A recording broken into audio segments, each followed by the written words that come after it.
Greetings, हरे कृष्णा। तो चलो भी हैं सुबह सुबह की उनकी दिल की बातें। ठीक है, हमने लिए 3 ऑब्जेक्ट।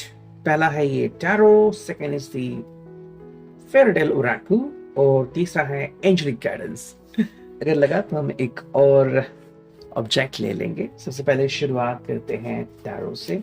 ठीक है, सो लेट्स सी। चलो करते हैं कार्ड से शफलिंग एंड देखते हैं भाई हमें आज क्या गाइडेंस मिलता है। जी, यहाँ पे आई थिंक कोई तो एक कार्ड आ गया। यस, चलो और करते हैं कार्ड्स को शफल। देखते हैं दूसरा और तीसरा कार्ड भी क्या आता है। जी, जो पहला कार्ड हमें मिला है वो है night of swords, Gemini, Libra, Aquarius. अगर हम इस कार्ड को देखते हैं ना तो एक बेसिक चीज यहाँ पे क्लियर होती है। ये पर्सन आपसे डायरेक्ट कम्युनिकेशन करना चाहता है, हर उस मीडियम से जिसके थ्रू आपसे कम्युनिकेशन हो सकता है। यानी कि अगर आप व्हाट्सएप यूज करते हो तो व्हाट्सएप से, टेलीग्राम से, या फिर कोई और सोशल मीडिया हैंडल है वहां से, या फिर कि भाई डायरेक्टली कॉल करके अगर आप कॉल कर सकते हो या फिर कॉल लेते हो, या फिर अगर आप कॉल पे अवेलेबल नहीं हो या फिर आपने अगर इनको ब्लॉक में डाल दिया है तो मे बी आपसे कनेक्ट करेंगे थ्रू ईमेल। ओके, तो मेरा कहने का तात्पर्य ये है कि हर उस चैनल से, हर उस प्रकार से आपसे कम्युनिकेट करना चाहेंगे जिससे कि आपसे कम्युनिकेशन हो जाए। आप ऐसा क्यों कर सकते हैं?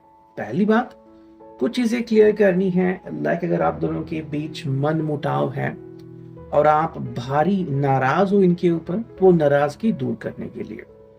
दूसरी चीज, अगर आप इनको माफ नहीं कर रहे हो तो आपको ये कहने के लिए कि आई एम सॉरी, ये आपको कम्युनिकेट कर सकते हैं। तीसरी बात, मे बी अगर किसी सिचुएशन में अटक चुके हैं जो कि आपकी समझ से परे हैं, या फिर आपको आधा अधूरा सच पता है, तो उसके लिए भी शायद वो आपसे कम्युनिकेट करना चाहते हैं। नेक्स्ट कार्ड मिला है वो है डेथ, यानी कि स्कॉर्पियो। अगर हम इसकी बात करें तो हो सकता है कि किसी पर्सन को लग रहा है कि आपके इस रिश्ते में एक नई शुरुआत होनी जरूरी है। हो सकता है आप भी यही सोच रहे हो, जैसे कि मान लो काफी महीने हो गया, साल हो गया, आप एक दूसरे को जानते हो एंड बहुत कुछ हो गया है मे बी, और किसी एक को लग रहा है कि अब इस रिश्ते में कुछ बचा नहीं है। फिर भी अगर आपको आशाएं हैं, आप होप कर रहे हो कि नहीं ये रिश्ता आगे बढ़ेगा एंड हम साथ में आएंगे, तो ये जो सोच है ना, यही इस कार्ड की झलक है। दूसरी चीज यहाँ पे ये भी जाहिर होता है कि मान लो अगर कोई व्यक्ति आपसे दूर चला गया है तो ये अब दूर जाने के बाद वापस ना लौटने की एक खाई है। ठीक है, तो वो जो पहला कार्ड मैंने देखा था night of swords, may be वो उस प्रकार से भी बताना चाहते हैं कि अब शायद कोई व्यक्ति जो है वो किसी और के जी का जंजाल बन चुका है और अब वो आपके यहाँ पे आने की जहमत उठाना नहीं चाहता। तीसरा का टेन ऑफ सॉर्ड्स, यहाँ पे क्लियर इंडिकेशन आ रहा है कुछ लोग जो है जेमिनी, लिब्रा, एक्वेरियस, वो आपको बताना चाह रहे हैं कि नहीं अब बस हुआ। ठीक है, अब या तो हमारे बीच बातें ऐसी होंगी कि झगड़ा ही हो सकता है, या फिर बातें ना हो, वो सही है। तो हमें यहाँ पे अलग अलग रूप देखने को मिल रहे हैं। पहला कार्ड कुछ अलग कह रहा है, सेकंड कार्ड कुछ अलग कह रहा है। तो डिफरेंट डिफरेंट मैसेजेस हैं, जो मैसेज सबसे ज्यादा कनेक्ट हो जाए आप उसको ले सकते हो। टेन ऑफ सोर्ड्स में क्या होता है बेसिकली कि कई बार सिचुएशन आप इजीली हैंडल करते हो, या फिर मान लो कोई व्यक्ति गुस्सा है, गुस्सा शांत होने के बाद वो दोबारा अपने आप कम्युनिकेशन करता है, तो एस हो जाएगा, एस ऑफ कप्स, या फिर व्हील ऑफ फॉर्चून हो जाएगा एंड ये पर्सन दोबारा से कम्युनिकेट करेगा। लेकिन जहां पे ऐसा नहीं हो रहा है, मतलब इस पर्सन ने वहां से गुड बाय कहने में ही भलाई समझी है। ये भी गेट द कार्ड जो कि है स्ट्रेंथ। ठीक है, स्ट्रेंथ कार्ड यहाँ पे आ चुका है। अगर हम इसको देखें तो एक क्लियर इंडिकेशन आ रहा है, ये पर्सन कह रहा है कि भाई लियो का साइन है यहाँ पे, कि अब स्ट्रेंथ ही आपको बचा सकती है, या फिर स्ट्रेंथ ही जो है वो आपके रिश्ते को बचा सकता है। यानी कि मे बी ये पर्सन जो है वो किसी थर्ड पार्टी में इन्वॉल्व था, या फिर कुछ सिचुएशन ऐसी थी कि आपकी परिस्थिति बहुत ही नाजुक थी या टाइट थी, एंड अब आप दोनों को अगर साथ में आना है तो एकजुटता या फिर स्ट्रेंथ दिखानी होगी, वरना कोई साधन नहीं है। दूसरा जो कार्ड है वो है six of rods, Gemini, Libra, Aquarius. यहाँ पे पता नहीं क्यों बट मुझे लग रहा है कि शायद कोई पर्सन जो है वो शादी के लिए रेडी हो रहा है। अगर आपको ऐसा कुछ समझ में आ रहा है न्यूज़ की ऐसा कोई व्यक्ति है जिसे आप चाहते हो बट अब वो आपके साथ नहीं बल्कि किसी और के साथ है, तो ये उनका निजी मामला हो सकता है या व्यक्तिगत डिसीजन भी हो सकता है। एट ऑफ पेंटिकल्स, टॉरस और कैप्रिकॉर्न। अगर आप सिंगल हो या फिर आपकी जिंदगी में जो था वो एक्स बन चुका है, तो नेक्स्ट पर्सन की जो एंट्री आपकी जिंदगी में हो सकती है या फिर कोई व्यक्ति जो आपसे दोबारा कनेक्ट कर सकता है वो आपके कलीग में से कोई हो सकता है। ठीक है, शायद उनकी भी आपकी तरफ फीलिंग है या फीलिंग थी, but because of your situation may be आप इन्वॉल्व थे या फिर आप किसी से मिलना नहीं चाहते थे, उन्होंने आपसे बातचीत करना सही नहीं समझा था। नेक्स्ट कार्ड मिला है वो है five of pentacles.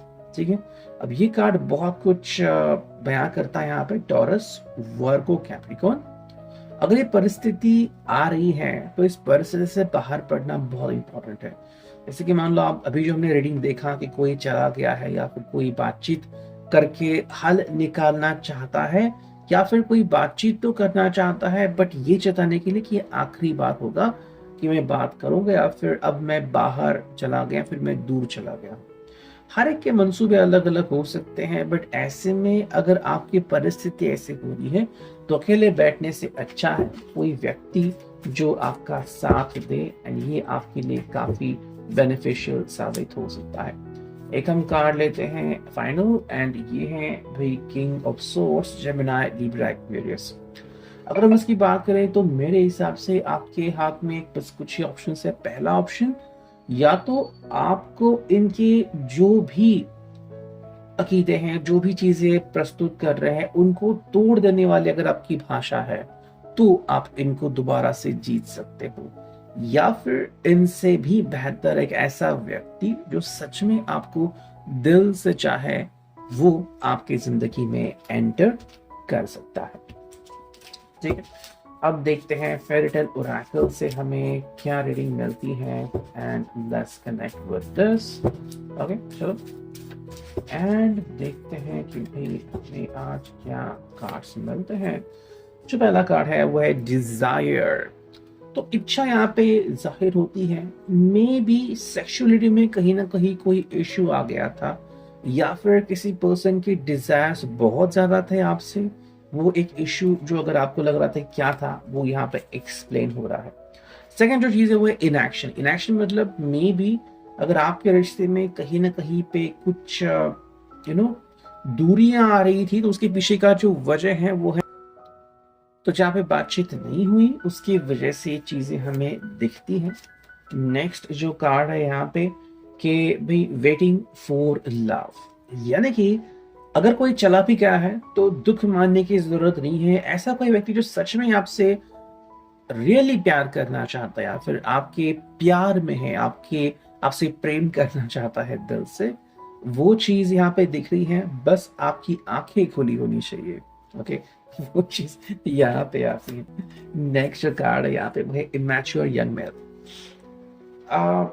May be आपका जो नेक्स्ट लवर है वो इमैच्योर यंग यहाँ पे दिख रहा है। ठीक है, एंड ये ऐसी रीडिंग क्यों आ रही है यहाँ पे, बेसिकली ये चीजें हैं कि मे बी अगर किसी पर्सन ने आपसे अपनी इमोशंस खत्म कर लिए हैं तो उनसे यहाँ पे एनर्जी नहीं मिलेगी, एंड बिकॉज ऑफ दैट वो एग्जैक्टली क्या सोच रहे हैं हम पता नहीं कर पाएंगे। जो नेक्स्ट कार्ड है वो है इनर स्ट्रेंथ रिक्वायर्ड। ये आपके लिए स्पेसिफिकली कार्ड है, अगर आप जिंदगी में आगे मूव ऑन करना चाहते हैं तो ये आपके लिए है कि आपको स्ट्रेंथ दिखानी होगी एंड आप उसी तरह से जिंदगी में आगे बढ़ सकते हो। देखो कुछ कार्ड्स यहाँ पे आ चुके हैं, पहला कार्ड है अपॉर्चुनिटी। बहुत ही जल्द बहुत सारी अपॉर्चुनिटीज आपको मिलने वाली है, so get ready to use them. ठीक है, सक्सेस भी मिलने वाला है, यानी कि आपकी जिंदगी में बहुत कुछ बदलने वाला है, and that is a wonderful thing. ये कब होगा? जब कोई व्यक्ति आपकी जिंदगी में डेफिनेटली एंटर करेगा। वी गॉट नेक्स्ट कार्ड जो कि है हेल्पफुल पीपल। काफी ऐसे लोग आपको मिलेंगे जो मददगार साबित होंगे, यानी कि अब तक में भी आप अकेले थे या फिर अपनी परिस्थिति के वजह से लोगों से दूर जा रहे थे, तो अब ये उल्टा होगा, एंड ऐसे लोग जो आपको मदद करेंगे या हेल्प करेंगे आपकी जिंदगी में आ सकते हैं। नेक्स्ट कार्ड है वो है डोंट स्टॉप। अपने दिल की जो हालत है उसे सुधार लीजिए, रुकिए मत। जो सच्चा प्यार करता है जल्दी आपकी जिंदगी में आ जाएगा, तो आशावादी रही है। एंड जो फाइनल कार्ड है वो है यस, यानी कि अगर आपका कहना है कि मुझे सच्चा प्यार करने वाला कहाँ मिलेगा या फिर क्या मिलेगा, तो जवाब हाँ है। ठीक है, देख लीजिए, ये बस आपके प्यार के बारे में है, that the one who I love will be there for me. Yes, ये सिर्फ और सिर्फ आपके प्यार के बारे में है और किसी के बारे में नहीं है जवाब। ठीक है, सो ये था आज का रीडिंग।